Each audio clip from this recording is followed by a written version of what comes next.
উপস্থিত অন্যান্য ভাই ও বোনেরা, আসসালামু আলাইকুম। আপনাদের সবাইকে অনেক অনেক শুভেচ্ছা জানাচ্ছি, শ্রদ্ধা ভালোবাসা জানাচ্ছি। এত অল্প সময়ের ভিতরেই আপনারা আমাদের এখানে উপস্থিত হয়েছেন, সেই জন্য আপনাদেরকে আমি ধন্যবাদ জানাচ্ছি, কৃতজ্ঞতা জানাচ্ছি যে যতবারই আমরা আপনাদের ডেকেছি, আপনাদের সহযোগিতা কামনা করেছি, আপনারা এসেছেন, আমাদের বক্তব্য নিয়েছেন এবং প্রচারের ব্যবস্থা করেছেন। আমাদের পক্ষে যেটা আমাদের রাজনীতির পক্ষে আমরা মনে করি অনেক সুফল বয়ে এনেছে। সেই কারণে আপনারা আমাদের কাছে অনেক কৃতজ্ঞতার আমি জানাচ্ছি আপনারা আমাদের অনেক কাছের মানুষ আমি মনে করি। আজকে জাতি একটা ক্রান্তিকাল অতিক্রম করছে, বিভিন্নভাবে সব কিছুর মধ্যে একটা অস্থিরতা দেখা যাচ্ছে। যাই হোক, আমরা আজকে আমাদের যেটার জন্য আপনাদের এখানে ডেকে এনেছি সেটা হলো সাংবিধানিক কাঠামোতে সংস্কারের লক্ষ্যে আমরা কিছু প্রস্তাব দিয়েছি, সেগুলো এখানে বলবো। তার আগে আমি এই প্রস্তাবের পটভূমি, কেন আমরা এই প্রস্তাব দিচ্ছি, কি প্রেক্ষিতে এগুলো প্রয়োজন হলো, এগুলো নিয়ে দুই চারটি কথা বলতে চাই। পরবর্তীতেও আমি এছাড়াও নির্বাচন বিষয়েও কিছু কথা বলবো। তো আমার বক্তব্যগুলি হয়তো দীর্ঘ সময় লাগতে পারে। আমি আশা করব যে আপনারা মনোযোগ দিয়ে শুনবেন এবং তারপরে আপনাদের কোনো প্রশ্ন থাকলে সরাসরি আমাকে জিজ্ঞাসা করবেন। আমি সমস্ত প্রশ্নের উত্তর দিতে রাজি আছি এবং উত্তর দেব ইনশাআল্লাহ। প্রেক্ষাপট আপনাদের সকলেরই জানা আছে।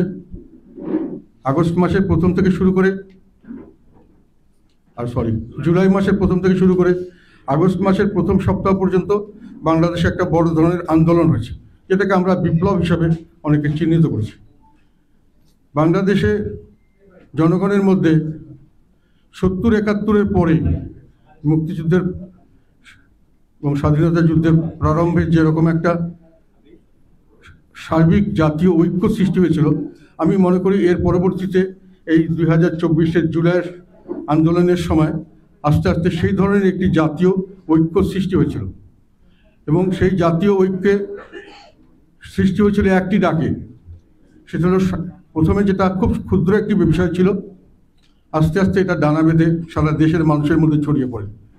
বিষয়টি হলো, ছাত্ররা তাদের চাকরির জন্য বিশেষ করে ইউনিভার্সিটির ছাত্ররা তাদের চাকরিতে কোটা সিস্টেমটাকে বাতিল করতে চেয়েছিল, বাতিল ছিল। হঠাৎ করে সরকার এটাকে পুনরুদ্ধারের জন্য একটা হাইকোর্টের মাধ্যমে একটা মুভ নিয়েছে, সরকার নিজে করেছে, এটা বোঝা যাচ্ছিল।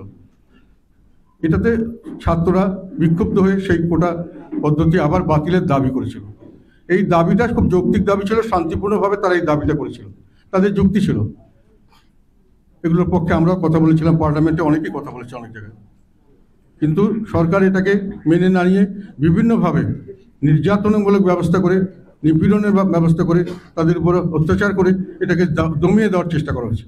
তখন আস্তে আস্তে এটা সাধারণভাবে ছাত্রদের মধ্যে ছড়িয়ে যায়। অন্যান্য ছাত্ররাও মনে করে যে আমরা বৈষম্যের শিকার হচ্ছি, বিভিন্নভাবে আমাদের অত্যাচারের শিকার হচ্ছি, নির্যাতনের শিকার হচ্ছি।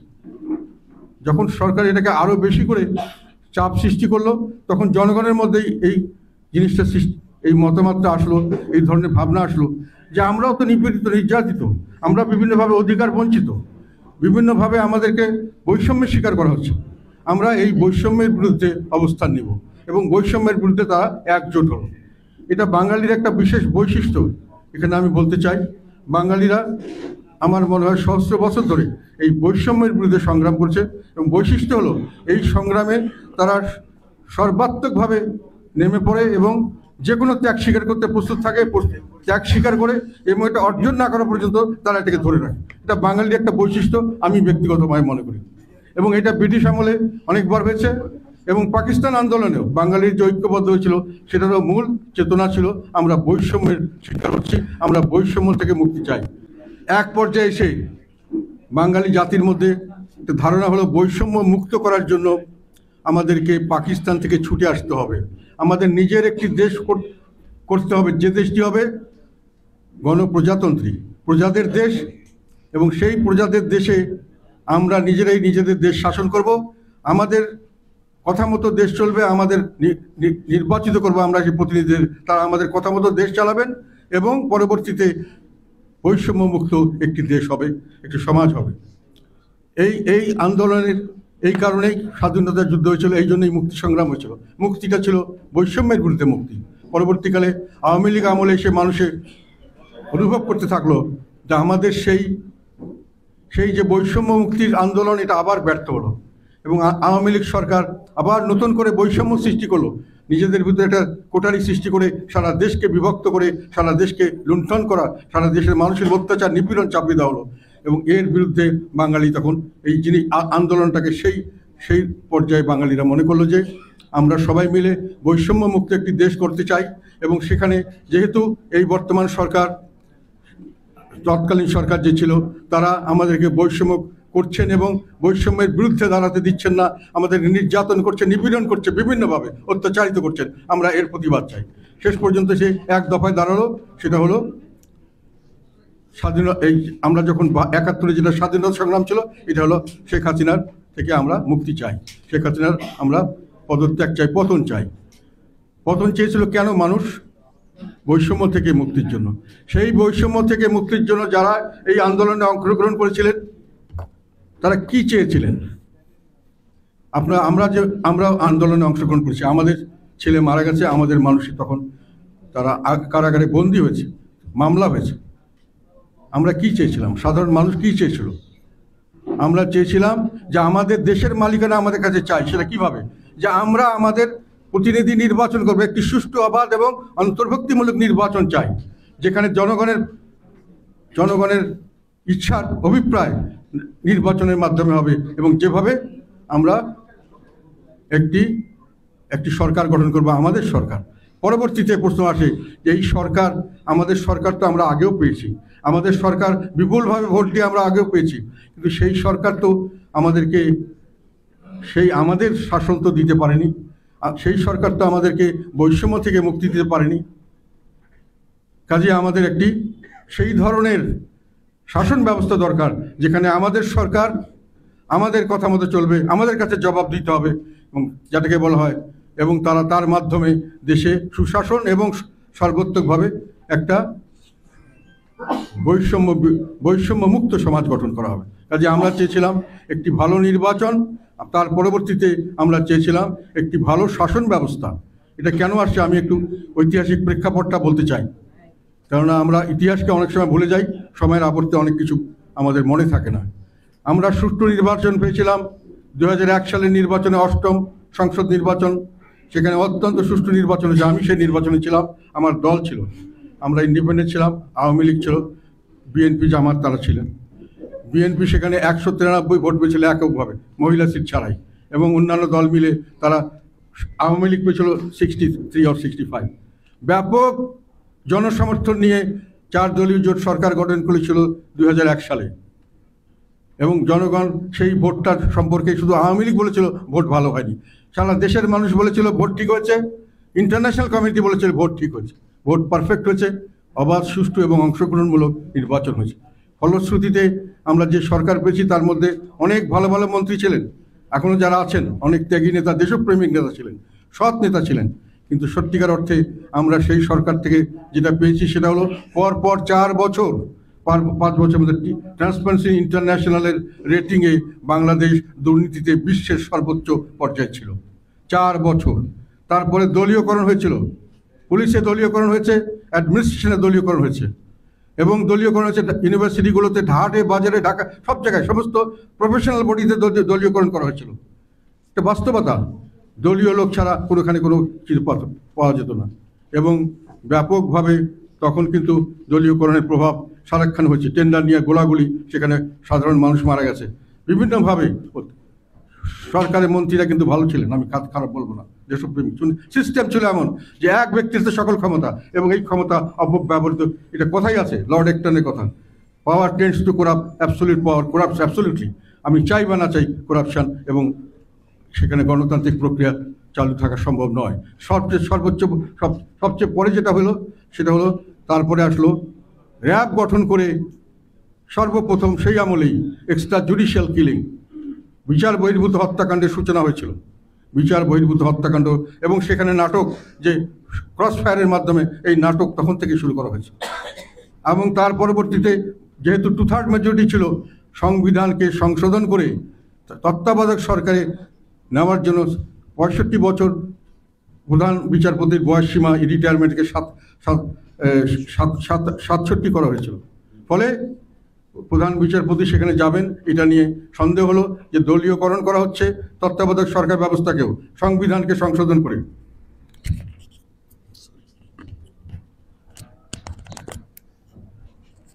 ফলে সেখানে প্রশ্ন আসলো, পরবর্তীকালে সংবিধান যখন নির্বাচন দেওয়া হলো 2007 সালের, তারপরে অনেক নাটকীয়তা হলো, আন্দোলন হলো, অনেকবার তত্ত্বাবধায়ক সরকার ব্যবস্থায় প্রধানকে হবেন চেঞ্জ করা হলো, কিছুটা আইনগতভাবে কথা হলো, কিছুটা বেআইনিভাবে করা হলো। ইতিহাস এগুলো, আমি কাউকে নিন্দা করার জন্য বলছি না, ইতিহাস আমরা ভুলে যাই সেই জন্য বলছি। এবং তার পরবর্তীতে 2007 সালের 22শে জানুয়ারিতে একটি নির্বাচন ঘোষণা করা হয়েছিল। সেই নির্বাচনে জাতীয় পার্টি বর্জন করেছিল। তারা বলেছিল এই নির্বাচন পক্ষপাতমূলক হবে না, এখানে কেয়ারটেকার সরকার তৎকালীন সরকারের আজ্ঞাবহ। এবং পরবর্তীকালে আওয়ামী লীগ বর্জন করেছিল। এবং পরবর্তীকালে সেই 2007 সালের 22শে জানুয়ারি নির্বাচনে এককভাবে তৎকালীন সরকার বিএনপির অনেক প্রার্থী ডিক্লেয়ার্ড হয়ে গেছিলেন যে তারা নির্বাচিত, যেহেতু তাদের কন্টেস্টেন্ট ছিল না। খালি একদলীয় নির্বাচন এবং একক নির্বাচন শুধুমাত্র আওয়ামী লীগ করে নাই। সেখানে তার পরবর্তীতে 111-এর সরকার আসছে, এই সরকারের পরিবর্তন হয়েছে, নতুনভাবে নির্বাচন হয়েছে 2008 সালে। ফলে আমি যেটা বলতে চাচ্ছি যে নির্বাচন আমাদের শাসন ব্যবস্থার পরিবর্তন ছাড়া, এই যে বলা হয় 15 বছরের দুঃশাসন ইত্যাদি, এটা কিন্তু আরও পিছনে চলে আসা উচিত। দুঃশাসন আগেও হয়েছে এবং সেটা আমি কারো দোষ দিই না, সিস্টেমের কারণে হয়েছে। আমি এটাই বলছি বারংবার যে আমাদের সংবিধান দানব সৃষ্টি করছে, এবং আমাদের রাজনীতিবিদরা, আমাদের লজ্জার বিষয় হলো আমরা এটাকে গণমুখী না করে, অন্যান্য দেশে গণমুখী করা হয়, আমরা কেন্দ্রীভূত করেছি। যখনই সরকারে গেছি, সরকারের ক্ষমতা বাড়িয়েছি, সরকারের প্রধানের ক্ষমতা বাড়িয়েছি, সেটার থেকে বিভিন্নভাবে ফায়দা লোটার চেষ্টা করেছি। এই কারণেই সংবিধান সংশোধনের প্রশ্ন আসছে। কেননা আবার 2008 সালে নির্বাচন, আমরা তখন মহাজোটে ছিলাম, যার জন্য আমাদের দোষর বলা হয়। তখন আমরা মহাজোটে থাকাটা কি অযৌক্তিক ছিল? না, আমি কাউকে বলতে বলিনি, এটা আমি চিন্তা করতে বলেছি। কারণ তখন তো আমরা আন্দোলন করেছিলাম একটা বিষয়। পরবর্তীকালে আমরা সেখানে সেই মহাজোটে গিয়ে যে 2008 সালে অত্যন্ত সুষ্ঠু নির্বাচন হয়েছে, অবাধ, সুষ্ঠু এবং অন্তর্ভুক্তমূলক, সবাই অংশগ্রহণ করেছে। সেখানে কিন্তু আওয়ামী লীগ এককভাবে সংখ্যাগরিষ্ঠ পেয়েছে বিপুলভাবে, আমাদের ছাড়াই।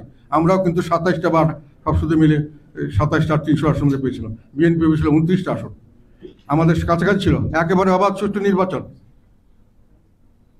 দোসর বলা হয়, আমি আবার বলছিলাম, আমি ছিলাম একমাত্র মহাজোটের মন্ত্রী সেই আমাদের দলের তরফ থেকে। আমি শেখ হাসিনার কোনো নির্দেশ যেটা আমি মনে করেছি কল্যাণমূলক নয়, জনস্বার্থে নয়, সেটা আমি করিনি। এবং এই কারণে আমি একবার রেজিগনেশন পর্যন্ত দিতে গিয়েছিলাম। আমার রেজিগনেশন অ্যাকসেপ্ট না করে, ইনকোয়ারি করে আমার কথাটা মেনে নেওয়া হয়েছে, যার জন্য আমি রেজিগনেশন দিইনি। সেই জায়গায় বলছি, আমরা কোনো সময় অবৈধ কোনো কাজে কোনো সরকারের সঙ্গে থাকার সময় আমরা তাকে সমর্থন করি নাই। তো এরপরে সেই সরকার, সেটাও ছিল সম্পূর্ণ নির্বাচিত সরকার, অবৈধ সরকার নয়, নির্বাচিত শুধু নয়, এথিক্যালি এবং আইনগতভাবেও এটা একটা সঠিক সরকার ছিল। কিন্তু তারপরে তারা যেটা করেছে সেটা হয়তো ভালো করেনি বা ভালো করছে। সেটা আমি যেটা বললাম, সংবিধান থাকাতে তারা সংবিধানকে সংশোধন করে তত্ত্বাবধায়ক সরকার ব্যবস্থা উঠিয়ে দিয়েছে। পরবর্তীকালে অনেক কিছু বেসিক রাইটস কার্টেল করা হয়েছে, অনেকখানি জনগণের অনেক কিছুতে সংবিধানের 1/3 পর্যন্ত 15th অ্যামেন্ডমেন্ট করে তাকে কোনো সময় পরিবর্তন করা যাবে না, এই ব্যবস্থা করা হয়েছে, যেগুলি যুক্তিসঙ্গত কিছু নয়।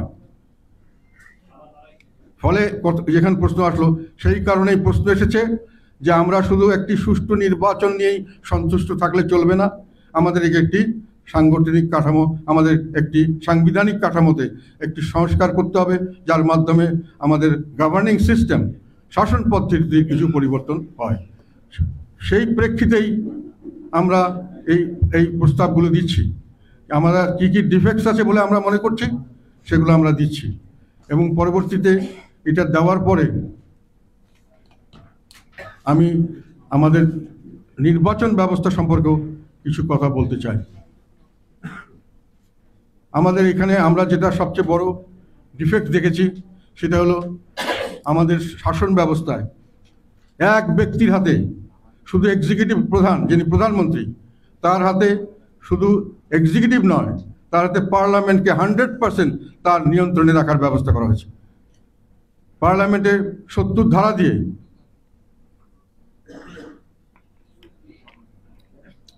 ধারা দিয়ে দলীয় নেতাদের অন্য কোনোভাবেই দলের সমর্থনের বাইরে, দলেরকে সমর্থন ছাড়া অন্য কোনোভাবে ভোট দেওয়ার কোনো অধিকার দেওয়া হয় নাই। যে সরকার গঠন করে তারা সবসময় সংখ্যাগরিষ্ঠতার ভিত্তিতে সরকার গঠিত হয়। সংসদের যে কোনো প্রস্তাব পাশ করার জন্য সংখ্যাগরিষ্ঠই যথেষ্ট। শুধু সংবিধান পাশ করার জন্য, সংবিধানের কোনো অ্যামেন্ডমেন্ট পাশ করার জন্য,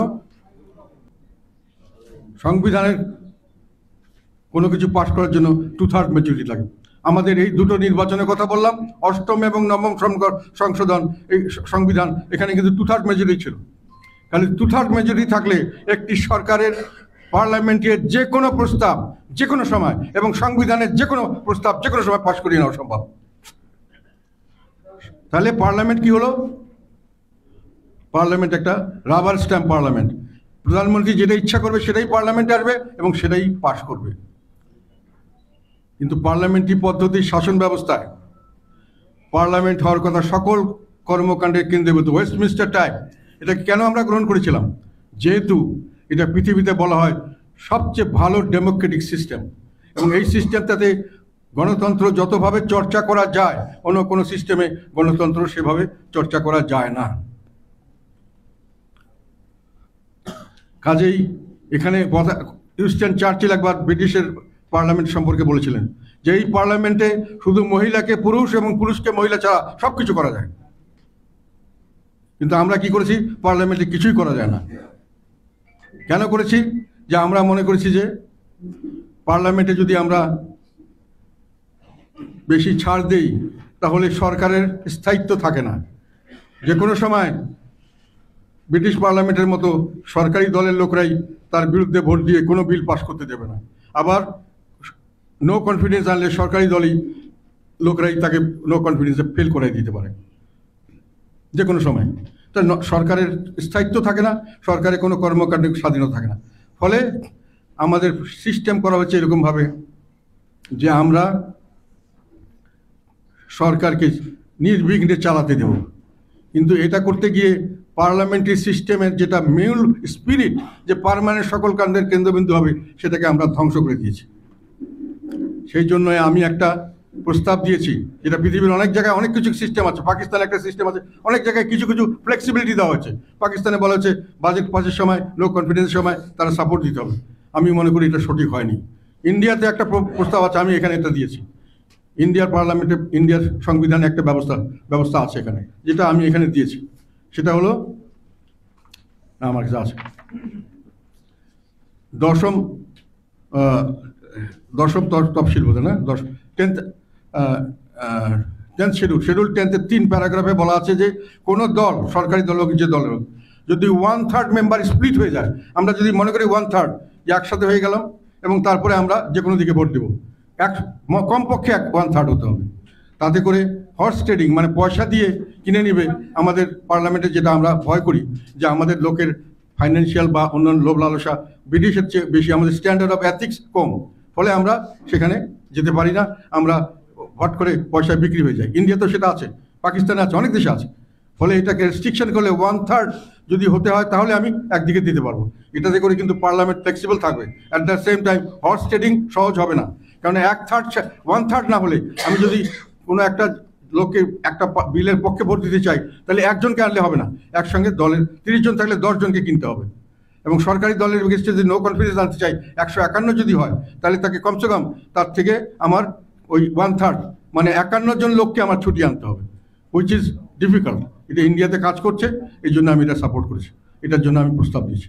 আর সেকেন্ড প্রস্তাব হলো যে অনেক সময় দেখা যায় যে একটা ব্যালেন্স করা যায় কিভাবে, যদি পার্টির প্রধান যদি প্রধানমন্ত্রী না হন, তাহলে প্রধানমন্ত্রী আর পার্টির প্রধানের মধ্যে একটা ব্যালেন্স হতে পারে। প্রধানমন্ত্রী একটা করতে যাচ্ছেন, পার্টি প্রধান রাজি না হলে একটা ওখানে হতে পারে। আমি সেই জন্য বলেছি পার্টি প্রধান এবং সরকার প্রধান যেন এক ব্যক্তি না হয়, এটা আমাদের প্রস্তাব। আর থার্ড করেছি যেটা অনেক সময় দেখা যায় এক ব্যক্তি বেশি দিন সর্বোচ্চ ক্ষমতায় থাকলে সে ক্ষমতাটাকে অপব্যবহার করে, সাধারণত বেশি করে নিজের ক্ষমতা নিজে আঁকড়ে থাকতে চায় এবং যার ফলশ্রুতিতে একটা স্বৈরাচারী সিস্টেম চালু করার চেষ্টা করে, চেঞ্জ করার চেষ্টা করে, তার একটা পার্সোনাল ইনফ্লুয়েন্স সৃষ্টি হয়। এই জন্য দুইবারের বেশি প্রধানমন্ত্রী থাকতে পারবে না। আমাদের সংবিধানে কিন্তু দুইবারের বেশি প্রেসিডেন্ট থাকতে পারবে না এই সিস্টেম আছে, কিন্তু প্রেসিডেন্ট এখন কোনো ক্ষমতা নাই। আমি এখনো মনে করি ওটা আবার রাখা উচিত, যেহেতু পরবর্তীতে আমি প্রস্তাব দিচ্ছি যে প্রেসিডেন্টের ক্ষমতা বাড়াতে হবে, সেটার জন্য প্রেসিডেন্টও ক্ষমতাশালী হবেন, ফলে তাকেও আমাকে রেস্ট্রিক্ট করতে হবে, দুইবারের বেশি যাতে না হতে পারে। ওটা এখন আছে, আমরা ওটাই রাখতে চাই।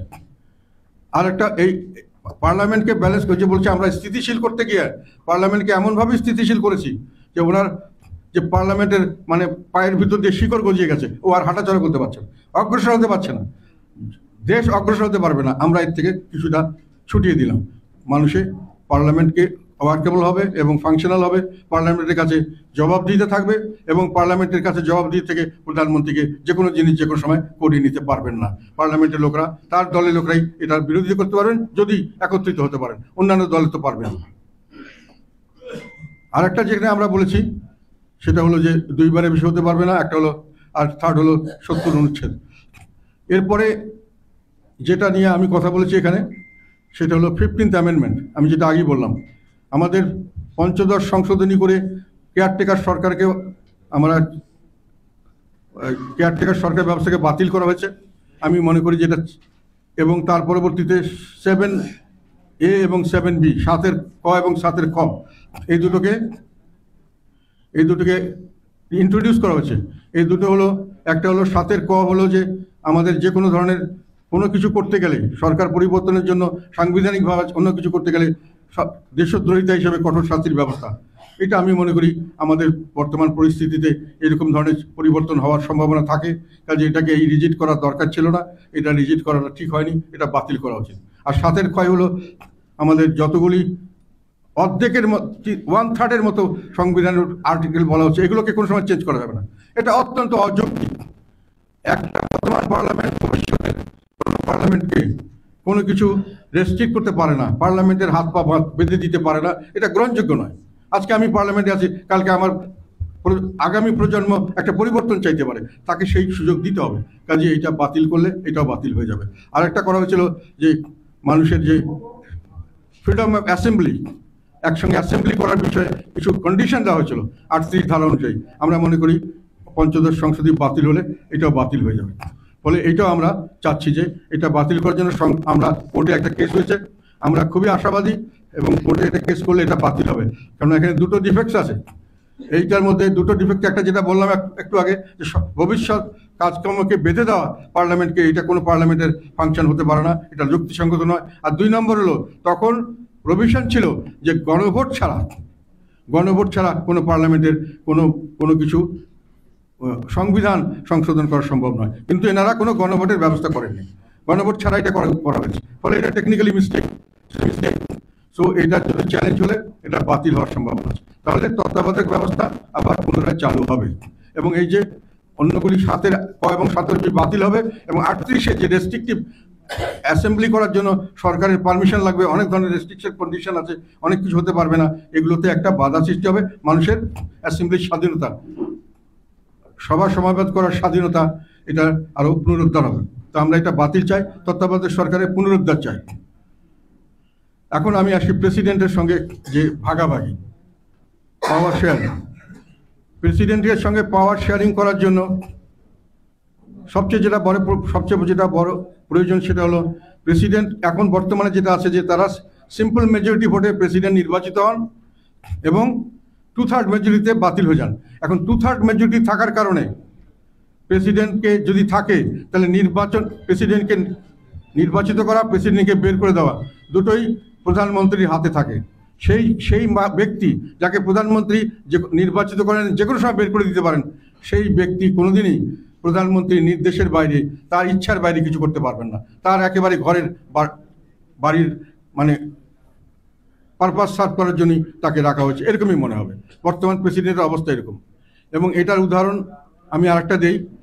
অষ্টম সংসদে 2001 থেকে 2006 পর্যন্ত যে সংসদ চলেছে, সেখানে প্রেসিডেন্ট ডক্টর বদরুদ্দোজা চৌধুরী, উনি বিএনপির ফাউন্ডার মেম্বারদের মধ্যে একজন ইম্পর্টেন্ট মেম্বার, উনি প্রেসিডেন্ট ছিলেন, তাকে কিন্তু অভিশংসন বা ইমপিচ করা হয়েছিল 2/3 মেজরিটি থাকার কারণে। তো সেই জন্য প্রেসিডেন্টদেরকে যদি আমরা এমনভাবে ভার্নারেবল করি যে ওনারা যে কোনো সময় ইচ্ছা মতো আসবেন, ইচ্ছা মতো যাবেন, তাহলে সেই প্রেসিডেন্টের দ্বারা বড় কোনো কাজ করানো সম্ভব নয়। উনি প্রধানমন্ত্রীর নিয়ন্ত্রণেই থাকছেন। সেই কারণে আমরা প্রেসিডেন্টকে বলতে চাই একজন সর্বজন শ্রদ্ধেয় ব্যক্তিত্ব হবেন এবং সেইভাবে তাকে নির্বাচিত করতে হবেন।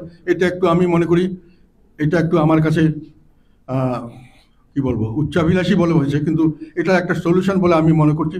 সেটা হলো প্রেসিডেন্ট নির্বাচিত হবেন 3/4 majority of the parliament, 75% parliament member vote দিলেই উনি হবেন সেইভাবে। এবং প্রেসিডেন্টকে ইমপিচ করতে গেলে 3/4 মেজরিটি অফ দ্য পার্লামেন্ট লাগবে। যারা পার্লামেন্ট মেম্বার তার 3/4 মেজরিটি ছাড়া, তার মানে সকল দলেরই মোটামুটি কনসেনসাস ক্যান্ডিডেট না হলে কেউ প্রেসিডেন্ট হতে পারবেন না। কাজে প্রেসিডেন্টকে যখন আমি এই পজিশন দিব, তখন প্রেসিডেন্ট শক্তিশালী হলে আমার কোনো ক্ষতি মনে হবে না, উনি প্রাইম মিনিস্টার ইচ্ছে মতো কাজ করবেন না। তারপরে আমি আস্তে আস্তে প্রেসিডেন্টের ক্ষমতা বাড়ানোর দিকে যাব। প্রথম কথা হলো, আমি যেটা এখানে বলতে চাই প্রথমেই, যে কেয়ারটেকার সরকারের প্রধান হিসেবে এখন চিফ জাস্টিসের কথা বলা আছে। 15th অ্যামেন্ডমেন্ট বাতিল হলে সেই চিফ জাস্টিসই আবার কেয়ারটেকার সরকারের প্রধান হওয়ার কথা। এটা নিয়ে কন্ট্রোভার্সি আছে। অনেক জাজরা মনে করেন, অনেক জুডিশিয়ারির অনেক সিনিয়র মানুষরা মতামত দিয়েছেন যে জুডিশিয়ারিকে পলিটিক্সের মধ্যে আনাটা ঠিক হচ্ছে না। Judiciary should be above everything, above judiciary independence রাখতে হবে এবং তাদের সম্মান এবং পবিত্রতা রক্ষা করতে হবে। কাজে এখানে অন্য কাউকে দেওয়ার ব্যবস্থা করো। আমি এখানে প্রস্তাব করতে চাই এই প্রেসিডেন্টকে, যে 3/4 মেজরিটির প্রেসিডেন্ট, ওনাকে এই জায়গায় কেয়ারটেকার সরকারের প্রধান হিসাবে দায়িত্ব পালনের জন্য মনোনয়ন দেওয়া যেতে পারে। উনি কেয়ারটেকার সরকার, পরবর্তী সরকার আসবে, পরবর্তী সরকার গঠন করার পরে আবার প্রেসিডেন্ট কে হবেন, আবার ঠিক হবে, অথবা উনাকে রাখতে চাইলে রাখবেন। 2বারের বেশি উনি থাকতে পারবেন না। সেকেন্ড হলো, ওনার যে ক্ষমতার সবচেয়ে বড়, সেটা হচ্ছে 48 আর্টিকেল 48-এর 3 নম্বরে বলা আছে উনি শুধু প্রধানমন্ত্রী নিয়োগ এবং চিফ জাস্টিস নিয়োগ ছাড়া আর সব ব্যাপারেই ওনাকে প্রধানমন্ত্রীর মতামত নিয়ে করতে হবে। কথা দেওয়ার জন্য সংবিধানে বলা আছে।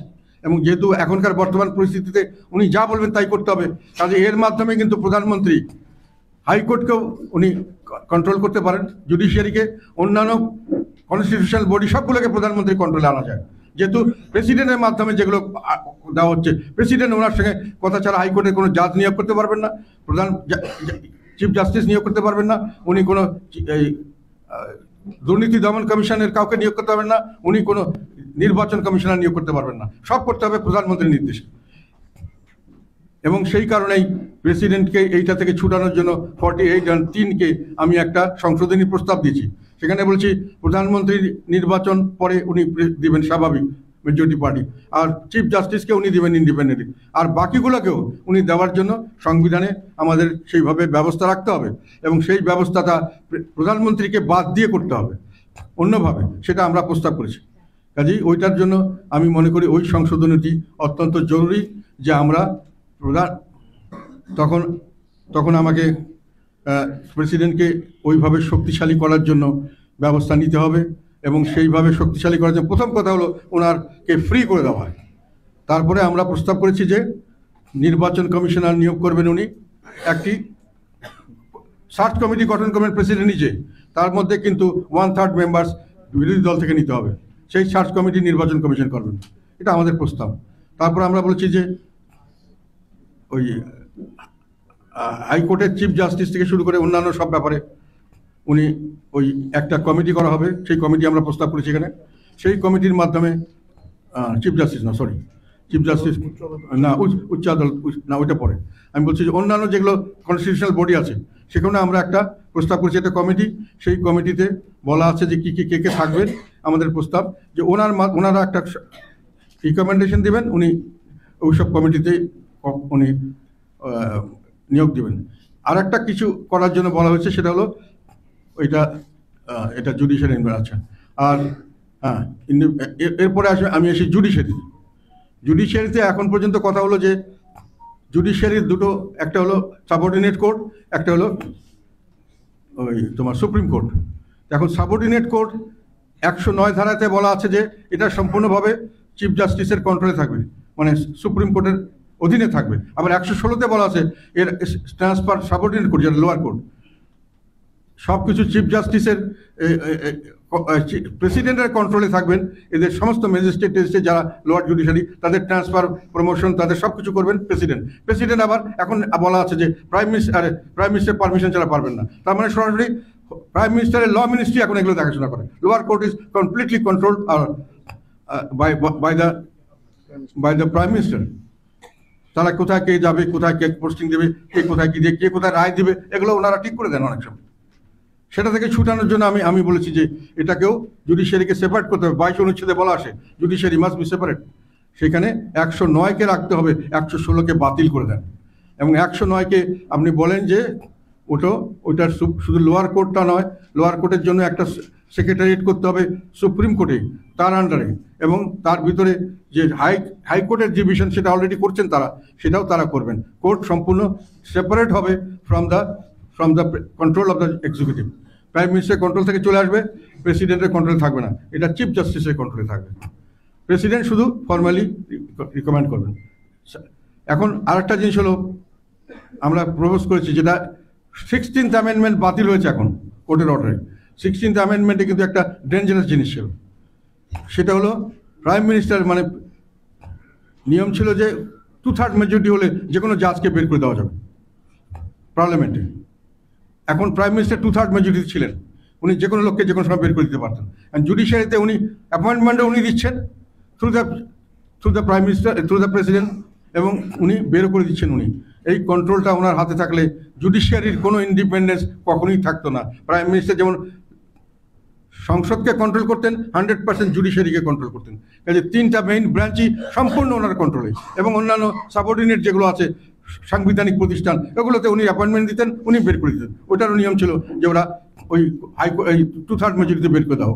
আমি বলছি যে নো, এখন আবার যেহেতু এটা চলে এসছে সুপ্রিম জুডিশিয়াল কাউন্সিল, এটা গঠন করা হোক। এর মাধ্যমেই যেটা আগে ছিল সেটাই হবে, যেটা হাইকোর্টের জাজরা শুধু নন, বাকি যারা সাংবিধানিক কমিটিতে যারা আছেন, এখনও আছেন সিস্টেম, ওই সিস্টেমটা পুনরায় চালু করা। ওটা অলরেডি বোধহয় চালু হয়ে গেছে। এটি আমরা প্রস্তাব করছি যে ওনাদেরকে বের করে দেওয়ার ব্যাপারেও আমাদের কোনো প্রাইম মিনিস্টারের কোনো হাত থাকবে না। এটা হলো আমাদের প্রস্তাব। তো মোটামুটি আরেকটা সুপ্রিম জুডিশিয়াল কাউন্সিল আরেকটা কিছু আরেকটা ছিল যে আমাদের হাইকোর্টের জাজের যেটা অ্যাপয়েন্টমেন্ট, এটা প্রেসিডেন্ট যে ছিল একটা, ওখানে ধারাটা কত 95(1) বা 2 আছে। সেখানে বলা ছিল যে একটি আইন তৈরি করা হবে। আইনটি তৈরি হয়নি, চুন্নু একটা আইন দিয়েছিল, ওটা করা হয়নি। আমি বলি এই আইনটি তৈরি করা হোক, এবং এই আইনে বলা হোক যে এই সমস্ত থাকার পরেও ওনারা একটা হাইকোর্টের প্রধান বিচারপতি একটি সিনিয়র জাজদের দিয়ে একটি প্যানেল গঠন করবেন।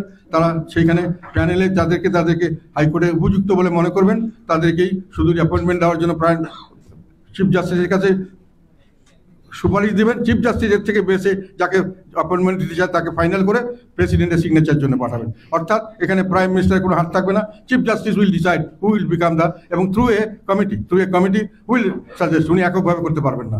এটা আমরা এখানে সাজেস্ট করেছি যে যাতে করে চিফ জাস্টিসের ক্ষমতা, মানে judiciary will be separate, parliament will be more independent, prime minister executive will be under the prime minister. 3টা ব্রাঞ্চকে আমরা ফ্রি করে দিয়েছি। আর অন্য সকল যেগুলো সাংবিধানিক বডি আছে সবগুলোকে আমরা তাদের অ্যাপয়েন্টমেন্ট এবং তাদের রিমুভাল আমরা প্রাইম মিনিস্টার থেকে ছুটিয়ে নিয়েছি, এবং আমরা একটা প্রসেসের মাধ্যমে দিয়েছি, যেই প্রসেসে স্বাভাবিকভাবে সব ধরনের মানুষ, যেমন representation of the parliament, representation of the judiciary, representation of the civil society, representation of the bureaucrats, সবাইকে আমরা রেখেছি এই কমিটিতে। এটা আমাদের সাজেশন, এগুলোকে আমরা এইভাবে এখানে যুক্ত করতে চাই। তো ফলে আমরা যেটা এখানে সাজেস্ট করেছি আমাদের 19 পয়েন্টে। হ্যাঁ, আর একটা ছিল মহিলা ভোট, ভেরি ইন্টারেস্টিং। আমরা এখন 50 জনকে আমরা মহিলা ভোটে আমরা 50 জনকে আমরা এখানে রিজার্ভ সিট বা সংরক্ষিত আসনে আমরা নিয়োগ করার ব্যবস্থা করেছি। ওটা কিন্তু একটা আনুপাতিক হারে প্রতিনিধিত্ব নির্বাচন, ওটার একটা পদ্ধতির মাধ্যমে এটা করা হয়। ফলে প্রপোর্শনালি যে পার্টি যতটা ভোট পায় প্রপোর্শনালি তারা ওমেন সিট পায়। এটা ভোটিং সিস্টেমটা ওই ধরনের আর কি। তো ওইটা আমরা রাখতে চাই, ওটা ঠিক আছে। ওর সঙ্গে আমি একটা নতুন জিনিস যোগ করতে চাই, কারণ মহিলাদেরকে মেইন স্ট্রিমে এনে শুধুমাত্র এই রিজার্ভ সিট দিয়ে বাড়াতে এটার কোনো শেষ নেই, এবং এটা কোনো ফলপ্রসূ হচ্ছে না। এটাকে আস্তে আস্তে কমানোর জন্য ব্যবস্থা করতে হবে। তা আমি নিজে একটা প্রস্তাব এখানে দিয়েছি আমরা, সেটা হলো যে সেটা থাক, তার সঙ্গে প্রত্যেক পার্টিকে বাধ্যতামূলক করতে হবে, তারা যতগুলো নমিনেশন দেবে তার 10% তাদেরকে মহিলা আসনে মহিলা নমিনেশন দিতে হবে for direct fight with other candidates of other party. মানে যদি 300 ক্যান্ডিডেট দেয় 30 জনকে মিনিমাম দিতে হবে, না হলে তাদের বিরুদ্ধে কোনো শাস্তিমূলক ব্যবস্থা কিছু একটা আমরা বের করতে পারি, যাতে করে সাংবিধানিক যে প্রভিশন থাকে এটা দিতে হবে আইন করে, তা করলে কি হবে সেই ধরনের আমরা এটার ব্যবস্থা করতে পারি, সেটা আমরা প্রস্তাব দিয়েছি। এটার উদ্দেশ্য হলো যে তারপরে যেটা হবে, যারা হেরে যাবেন কমপ্লিট করবেন, যারা পাস করবেন, যারা হেরে যাবেন রিজার্ভ সিট যে 50টা আমরা দেব, এই পার্টি যদি তার থেকে 10টা পায় বা 5টা পায়, সেই 5-এর সময় তাদেরকে দিতে হবে মাস্ট, যে যারা কম্পিটিশন করেছেন বাট ফেল করেছেন তাদেরকে দিতে হবে 1, 2, 3, 4 করে। তাহলে মানুষের কম্পিটিশন করার দিকে মহিলারা পার্টি বাধ্য হবে দেওয়ার জন্য, মহিলারা যাওয়ার জন্য চেষ্টা করবেন, সুযোগ পাবেন, এবং মহিলারা একটা ইনসেন্টিভ পাবেন যে গেলে আমি ফেল করলেও পরবর্তীতে আমার রিজার্ভ সিটে আসার একটা সুযোগ থাকবে। এভাবে আস্তে আস্তে মহিলাদের পার্টিসিপেশন ইন নর্মাল ডাইরেক্ট বাড়বে বলে আমরা বিশ্বাস করি, এবং এতে করে আস্তে আস্তে পরবর্তীকালে আমাদের রিজার্ভ সিটের জন্য যে দরকার এটা হয়তো একসময় কমে যাবে, কমতে 0 হয়ে যাবে, এটা আমাদের আশা। কাজেই এই প্রস্তাবটা আমি এখানে দিয়েছি। সাংবিধানিক এগুলো ডিটেলভাবে আমাদের পেপারে দেওয়া আছে, আমি আর এগুলোর ব্যাপারে আমার মনে হয় পুরোটা বাদ হয়নি। নির্বাচনের ব্যাপারে আনুপাতিক হারে প্রতিনিধিত্ব নির্বাচন পদ্ধতি বা PRBS, proportion representative voting system, এটার ব্যাপারে কিছু প্রস্তাব অনেক জায়গায় আমি দেখলাম এসছে, অনেকে প্রস্তাব করেছেন। এই প্রস্তাবটা মনে হয় আমার ধারণা, আমি 8th পার্লামেন্টে বা 9th পার্লামেন্টে উঠেছিলাম, এটার উপরে আমি পার্লামেন্টে বক্তব্য দিয়েছি, প্রস্তাব দিয়েছি, এটার উপরে আমি লেখালেখি করেছি, মানে একটা বাংলা পেপারে এবং একটা ইংলিশ নিউজ পেপারে লেখা আছে আমার এটার সমর্থন, এবং যে এটা 5-7টা সিস্টেম আছে, একটা সিস্টেম আমি চুজ করে এটা প্রমোট করেছিলাম। আমাদের নির্বাচনের ইশতেহারে, জাতীয় পার্টির নির্বাচন ইশতেহারে এটা আছে, কিন্তু তথাপি আমি মনে করি এই মুহূর্তে কতগুলি কারণে আমি এটার পক্ষে থাকতে পারছি না। যে পজিশন দাঁড়িয়েছে, যে প্র্যাকটিক্যাল যে অবস্থা, এত বড় ধরনের এক্সপেরিমেন্ট করা আমার মনে হয় এখন সম্ভব হবে না। নির্বাচনকে সামনে রেখে আমরা এত বড় ধরনের সম্পূর্ণ মানুষ যারা নির্বাচন নেবেন তারা জানবেন না, তাদেরকে ট্রেনিং দিতে হবে, যারা নির্বাচন কন্ডাক্ট করবেন তাদেরকে ট্রেনিং দিতে হবে, ভোটারদেরকে ট্রেনিং দিতে হবে, তারপরে ভোটিং সিস্টেম হবে, এটা এত সহজ হবে না, এটা অনেক কাম্বারসাম ব্যাপার। এটাকে এখন যে পরিস্থিতি দেশের, এই শান্তশিষ্ট পরিবেশ হলে, স্বাভাবিক পরিবেশ হলে যেটা সম্ভব ছিল, আমি মনে করি এই মুহূর্তে এটা সম্ভব নয়। আরেকটি বিষয় হলো, আমি যেটা সাজেশন দিয়েছিলাম সেটাতে মানে অনেকগুলো সিস্টেম আছে, সবগুলোতেই মানে জনগণের মতামতের প্রতিফলন যত বেশি আসে। আমরা যেটা সিস্টেম সেটাতে একটা ডিফেক্ট আছে এখনো আমি দেখছি, সেটা হলো যে আমরা বলেছিলাম যে মানে মানুষে পার্টিকে দিবে, পরে পার্টির 300 ক্যান্ডিডেট যে দেওয়া হবে তার মধ্যে কাকে সে চয়েস করে, দুটো জিনিস চয়েস করবে, তাহলে এটা অনেক বেশি ডেমোক্রেটিক প্রসেস হয়, অনেক বেশি রিপ্রেজেন্টেটিভ হয়, যে আমি পার্টিকে চাই, আমি লাঙ্গল মার্কা চাই, কিন্তু আমি ওনাকে চাই না। তো তাতে করে আমি যদি 10টা সিট পাই, কে 10টা হবে সেটা পার্টি ঠিক করবে না, জনগণ ঠিক করবে।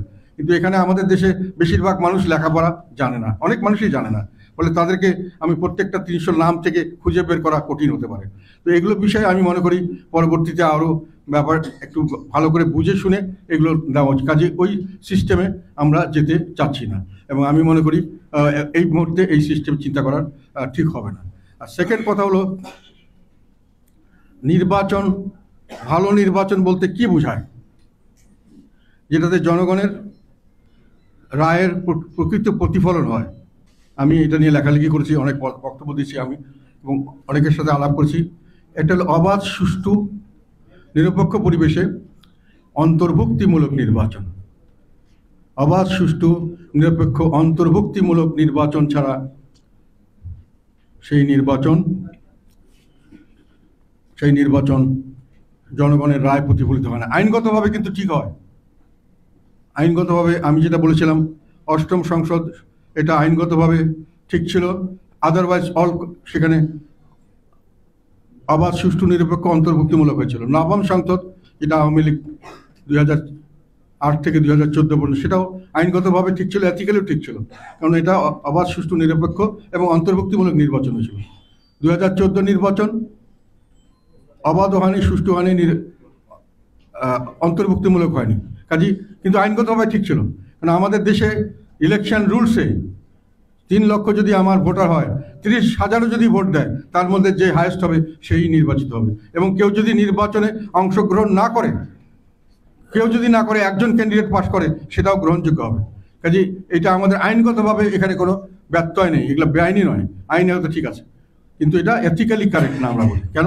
যে এটাতে জনগণের রায়ের প্রতিফলন হচ্ছে না। কিন্তু আমাদের নির্বাচন ব্যবস্থায় এই পার্লামেন্টারি সিস্টেমে এই ধরনের সিস্টেম করা, যে এত পার্সেন্টের বেশি ভোট না হলে ভোটটা গ্রহণযোগ্য হবে না, অথবা ক্যান্ডিডেট একক হলে তা গ্রহণযোগ্য হবে না, এটা আমি কোথাও আমার স্টাডিতে আমি কোথাও বুঝতে পারিনি, যে কোথাও এটা দেখিনি কিভাবে এটা করা হয়। কাজে এই ব্যাপারে আমি সাজেশন দিতে পারবো না। এখানে যদি এক্সপার্ট কিছু থাকেন, আমি মনে করি এখানে রেস্ট্রিকটিভ কিছু থাকা উচিত, কন্ডিশন, এত পার্সেন্ট ভোট না দিলে ভোট হবে না, অথবা যেটা প্রেসিডেন্সিয়াল সিস্টেমে অনেক প্রেসিডেন্টের কেসে আছে। এবং আমাদের যে প্রেসিডেন্টের জন্য আমরা বলেছি পার্লামেন্টে 75% লাগবে, তাকেও হয়তো 2-3 বার ভোট করতে হবে, এক ভোটে হয়তো হবে না, আবার 3-4, কারণ 75% আনা কঠিন হবে।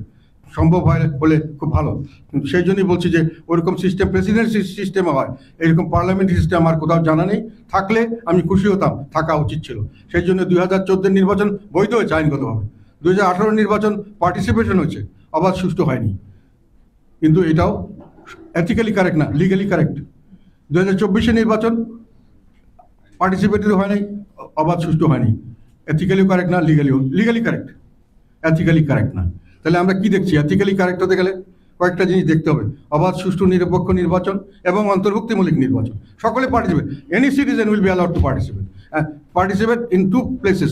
One is for contesting the election, another is for voting. কন্টেস্টও ফ্রি থাকতে হবে, ভোটিংও ফ্রি থাকতে হবে।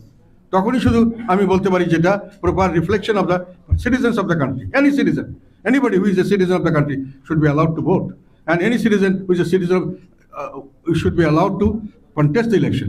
That is a perfect election, means that can give reflects the people's will. জনগণের মতামতের প্রতিফলন এখানে হওয়া সম্ভব, সেটুকু। এখন আমরা আসি আমাদের দেশের বর্তমান পরিস্থিতিতে যে নির্বাচনের ব্যবস্থা করা হচ্ছে, অনেকে নির্বাচন দাবি করছেন। এখন প্রশ্নটা হলো যে এখানে কয়েকটি প্রশ্ন আছে যেটা নিয়ে আমরা সবসময় প্রশ্ন তুলি। একটা প্রশ্ন হলো যে সরকারের নিজের সরকারি থাকে নির্বাচন করা, সেই নির্বাচনটা গ্রহণযোগ্য নয়, যার জন্য তত্ত্বাবধায়ক ইত্যাদির ব্যাপার আসছে। বর্তমান সরকার যদি কোনো দল গঠন করেন এবং সরকারের থেকে যদি তারা সেই দল গঠন করেন এবং নির্বাচন করেন, তাহলে সরকারের থেকে দল গঠন বা কিংস পার্টি, সেখানে কিন্তু লেভেল প্লেইং ফিল্ডের একটা সমস্যা হতে পারে। এটা কিন্তু কোনো সময় কেউ গ্রহণ করেনি। যখনই কেউ সরকারি থেকে দল গঠন করেছে, সেটা নিয়ে সবসময় মানুষের সেটাকে মনে করা হয় যে এটা লেভেল প্লেইং ফিল্ড হচ্ছে না। সরকার থাকছেন, সরকারি সুযোগ সুবিধা দিচ্ছেন, তাদের এমপ্লয়িজ ইউজ করছেন, তারা এখানে একটা ব্যত্যয় সৃষ্টি করতে পারেন। আর সেকেন্ড হলো যে আমাদের এখনকার বর্তমান যে পরিস্থিতি দাঁড়িয়েছে, আমরা যতটুকু বুঝতে পারছি বা উপলব্ধি করতে পারছি, সেটা হলো নির্বাচনের সঙ্গে জড়িত যারা থাকেন, সেটা হলো একটা হলো আমলাতন্ত্র, একটা হলো আইন শৃঙ্খলা রক্ষাকারী বাহিনী, আর একটা যদি আমরা কেস কাছারি করি তাহলে জুডিশিয়ারি। বর্তমান পরিস্থিতিতে যে কোনোভাবেই হোক, এটা স্বাভাবিকভাবে একটা উপলব্ধি হচ্ছে যে এই সবগুলি প্রতিষ্ঠান, আইন শৃঙ্খলা রক্ষাকারী বাহিনী, জুডিশিয়ারি আর অ্যাডমিনিস্ট্রেশন বা প্রশাসন, এগুলো সবই ডিমোরালাইজড অ্যান্ড পলিটিসাইজড, হতাশ, মনোবলহীন এবং দলীয়করণের পক্ষপাত দুষ্ট। এটা সৃষ্টি হয়েছে, অনেকের কাছে এই উপলব্ধি আসছে। কাজে সেই অ্যাডমিনিস্ট্রেশন, এটা কেন হচ্ছে সেটাও আমি বলি। এটা আমাদের যারা ইন্টারিম গভর্নমেন্ট বা অন্তর্বর্তীকালীন সরকারে দিয়েছেন, প্রত্যেকটি মানুষ দেশপ্রেমিক, যোগ্য, উপযুক্ত। আমি আবার বলছি, দেশপ্রেমিক, যোগ্য এবং উপযুক্ত। এবং আমাদের চিফ যে আছেন, উনি অত্যন্ত বিশ্ববরেণ্য ব্যক্তিত্ব। কিন্তু তথাপি আমরা দেখতে পাচ্ছি যে তারা কার্যকরভাবে দেশ চালাতে হোঁচট খাচ্ছেন, কেননা তাদের হ্যান্ডস অ্যান্ড যাদের দিয়ে কাজ করবেন সেটাকে দুর্বল হয়ে গেছে। এই দুর্বল হওয়াটা কি অবশ্যম্ভাবী ছিল, নাকি এটাকে সৃষ্টি করা হয়েছে, বা এটাকে অ্যাভয়েড করা যেত? আমি মনে করি এটা অবশ্যম্ভাবী ছিল না। আমাদের দেশে যতগুলো লোক যত জায়গায় চাকরি করে, যেখানেই চাকরি করে, পুলিশে হোক আর অ্যাডমিনিস্ট্রেশনে হোক, তারা সরকারের কর্মচারী নয়, তারা রাষ্ট্রের কর্মচারী। এবং তারা বেশিরভাগই আসে অত্যন্ত দরিদ্র শ্রেণী থেকে বা মধ্যবিত্ত, নিম্ন মধ্যবিত্ত শ্রেণী থেকে। তাদের কাছে চাকরিটা অনেক মূল্যবান জিনিস। সেই চাকরি দিয়ে তাদের বাচ্চাদের, তাদেরকে ফ্যামিলিকে দেখতে হয়, তাদের মা বাবাকে দেখতে হয়, অনেক সময় আত্মীয় স্বজন, শ্বশুরবাড়ির মানুষ, তাদেরকেও দেখতে হয়, তাদেরকে বেঁচে থাকতে হয়। কাজে তারা চাকরি রক্ষার জন্য অনেক সময় অনেক কিছু করেন, যেটা সরকারের অর্ডার ছাড়া না করলে তাদের এইসব জায়গায় আঘাত করতে পারে। এটা করে তারা আরও বেশি কিছু করতে চান, কিছু একটা বেশি সুবিধার জন্য। এটা তাদের জন্য সাধারণভাবে জেনারেলাইজড। এবং সবসময়, যেহেতু তারা সরকারের লোক নন, তারা হলেন supposed to be state machinery, সবসময় দেখা গেছে যে কোনো সময় সরকার পরিবর্তন হয়েছেন, এনারা এদের চেহারা পরিবর্তন করেছেন, যেটা স্বাভাবিক হওয়া উচিত, যে সরকার আসবে তার সঙ্গে তারা কাজ করবে। এই সরকারের তাদের সুযোগ ছিল এই ধরনের একটি পরিস্থিতি সৃষ্টি করে এই ধরনের মানুষগুলিকে নিজের কাছে টেনে নেওয়া। তার আগে সেই অভয় দিতেন, তাদেরকে সেইভাবে ব্যবস্থা করতেন, তাহলে তাদের সঙ্গে তারা ফুল ফ্লেজেড তাদের সঙ্গে থাকতেন এবং তাদেরকে বিভিন্নভাবে তাদের শাস্তি বা বিভিন্ন ধরনের ব্যবস্থা গ্রহণ করার ফলে ট্রান্সফার, শাস্তি, বিভিন্ন জায়গায় বের করে দেওয়া, বিভিন্ন জায়গায় নিয়ে যাওয়া, ঝুঁকিতে রাখা, তারা সবাই ডিমোরালাইজড। আর এই জায়গায় যেখানে যেখানে খালি হচ্ছে, এসব জায়গায় আমরা দেখতে পাচ্ছি আমাদের এখানে এখন যে প্রভাবশালী যে দলগুলি আছে, সেই দলগুলি তাদের নিজস্ব লোককে সেট করে দিচ্ছে, ফলে এগুলো পলিটিসাইজড হয়ে যাচ্ছে। লিডারশিপ পলিটিসাইজড, ফোর্সেস আর বা গ্রাউন্ড যারা আছেন তারা হলো ডিমোরালাইজড। এখন এটাকে আমি বলছি অ্যাভয়েডেবল কেন। এখানে আমি একটা জিনিস বলতে চাই, উদাহরণস্বরূপ, যেটা অ্যাভয়েডেবল হতো এবং অ্যাভয়েডেবল করা হয়েছে। আমরা মুক্তিযুদ্ধের পরে 71-এর জেনারেল অ্যামনেস্টি ঘোষণা করা হয়েছিল সবাইকে নিয়ে, এবং তারপরে বিচার করা হবে সেইভাবে ব্যবস্থা দেওয়া হয়েছিল। সকলে মিলে দেশ গড়ার কাজে একতাটা বড় শক্তি। আমরা একটা বড় ধরনের একতা পেয়েছিলাম মুক্তিযুদ্ধের সময়, এখন একটা বড় ধরনের একতা পেয়েছিলাম। এই একতাটাকে ধরে রাখলে আমরা সামনে এগিয়ে নিয়ে যেতে পারতাম। এখানে উদাহরণটা আমি দিতে চাই, নেলসন ম্যান্ডেলা, উনিও নোবেল প্রাইজ পেয়েছেন 1993। আমাদের ডক্টর মোহাম্মদ ইউনুস, উনিও নোবেল প্রাইজ পেয়েছেন, প্রফেসর উনি পেয়েছেন 2006 সালে নোবেল প্রাইজ পাওয়া, এবং উনিও বিশ্ববরেণ্য ব্যক্তিত্ব, ইনিও বিশ্ববরেণ্য। নেলসন ম্যান্ডেলা 27 বছর অ্যাপারথাইড, বৈষম্যের শিকার, তার বিরুদ্ধে যুদ্ধ করতে গিয়ে 27 বছর উনি জেলে ছিলেন। 1990 সালে ওনাকে মুক্তি দেওয়া হয়। 1994 সালে একটা বিশ্ব প্রেসারে তৎকালীন সরকার একটা নির্বাচন, সাধারণ নির্বাচন ঘোষণা করেন, সেখানে তিনি ব্যাপক ভোটে প্রেসিডেন্ট হিসেবে নির্বাচিত হন। সবাই মনে করেছিল যে বৈষম্যের শিকার 27 বছর অত্যাচার, নিপীড়নে নির্যাতিত মানুষ এখন প্রতিহিংসা নেবে। উনি প্রতিহিংসা যাননি, উনি সবাইকে নিয়ে দেশ করতে চেয়েছিলেন। উনি ঐক্য, যেটা ভাঙা জিনিস, যেটাকে অ্যাপারথাইড, যেটাকে বাইন করে ভাঙা হয়েছিল, সেটাকে উনি জোড়া দেওয়ার চেষ্টা করলেন, সবাইকে ডেকে আনলেন। 1996 সালে উনি ট্রুথ অ্যান্ড রিকনসিলিয়েশন কমিটি করলেন। তার মাধ্যমে উনি সমস্ত লোকের বক্তব্য শুনলেন, যারা শাস্তিযোগ্য অপরাধ করেছে তাদেরও বক্তব্য শুনলেন, এবং যাদেরকে শাস্তি দেওয়ার, যদি তারা মাপ চায় তাদেরকে মাপ করার ব্যবস্থা করে একটা জাতীয় ঐক্য করে তুললেন। ওই ঐক্যের কারণে কেন করেছিলেন উনি? উনি বলেছিলেন যে উনি ক্ষুধামুক্ত, দারিদ্র্যমুক্ত এবং একটি প্রসপ্যারিটির দিকে, উন্নয়নের দিকে ধাবিত একটি দেশ তৈরি করতে চান। উনি সেটা করেছিলেন। আমাদেরও কিন্তু একটা বড় ধরনের সুযোগ সৃষ্টি হয়েছিল, এখনও আছে, যে আমরা ঐক্যবদ্ধ জাতি, ঐক্যবদ্ধভাবে এগিয়ে যাব। সেইভাবে যদি করা হতো, সেখানে আমরা দেখলাম যে কথাগুলো পরবর্তীকালে আমরা জানলাম। আন্দোলনের সময় কিন্তু আমরা জানতাম যে আমরা আন্দোলন করছি একটি ভালো নির্বাচনের জন্য, তারপরে একটি ভালো সরকারের জন্য, যার জন্য এই দুটো কমিশন করা হয়েছে। সবাই এটা রাজি ছিল। এখন আমরা অনেক কিছু শুনতে পাচ্ছি যে আন্দোলনের মুখ্য উদ্দেশ্য, তখন কথা হয়েছিল, সরকার থেকে দাবি করা হয়েছিল যে অনেক ধরনের জমি তৎপরতা হচ্ছে, সরকার করছেন না। আমরা তখন সরকারকে বলছিলাম, জনগণকে বিভ্রান্ত করবেন না, এই নাটক জঙ্গি নাটক আমরা মানি না, এটা আপনারা বানিয়ে বলছেন। এখন অনেকে বলছেন যে এটার মধ্যে কিছুটা সত্যতা আছে। এখন প্রশ্ন আসে যে সত্যতা থাকলে সেটা যদি সত্যতাই থাকে এবং সেটার উপর বেসিস করে আমরা যদি ধরনের একটা সিদ্ধান্ত নিতে চাই, যেটাকে বলা হচ্ছে যে আমরা একটা আলাদা ধরনের রাষ্ট্র গঠন করব, আলাদা সংবিধান গঠন করব, তাহলে সেটা তৎকালীন সময় জনগণের সামনে প্রকাশ করা উচিত ছিল কিনা, জনগণের ম্যান্ডেট সেই হিসাবে জনগণ আমাদেরকে দিয়েছে কিনা, সেটা জানলে কি জনগণ এই এই আন্দোলনে এইভাবে জড়িত থাকতো কিনা।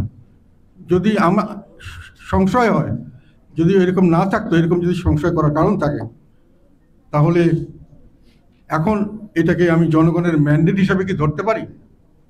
জনগণ এই রায় দিয়েছে বা এই ধরনের কার্যক্রম আমরা চালিয়ে দিতে পারি, জনগণের সমর্থন পেয়েছি আন্দোলনে জয়লাভ করে, এটা কি বলা সঠিক হবে, শোভন হবে? তখন তো আমরা এটা শুনিনি। যারা আন্দোলনে ছিলাম তারা তো জানতো না যে এই ধরনের কাজকর্মার কিছু হলেও হয়েছে।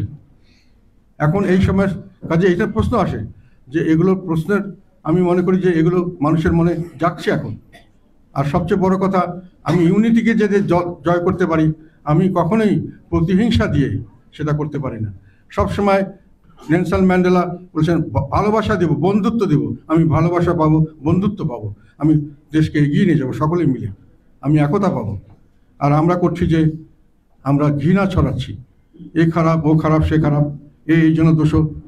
সবাই তো এক প্ল্যাটফর্মে এসেছিলেন, সবাইকে এক করে নেন, বুকে টেনে নেন, দেশকে সামনে নিয়ে যান, দেশের কাছে ভোট চান, ভোটে আপনি জড়িয়ে হবেন, আপনি কি ধরনের রাষ্ট্র গঠন করতে চান, কি ধরনের করতে চান, ভোটে জনগণ আপনাকে দিলে আপনি করবেন, কোনো অসুবিধা নেই। আমাদের এই যা পিপলস রিপাবলিক, এখানে পরিষ্কারভাবে আমাদের সংবিধানে কিন্তু কাউকে সংবিধান বা কোনো আইন করার কোনো অথরিটি দেওয়া হয়নি। আমাদের যারা শপথ নিয়েছেন সবাই কিন্তু সংবিধান সংরক্ষণ করবেন এইভাবে শপথ নেওয়া হয়েছে।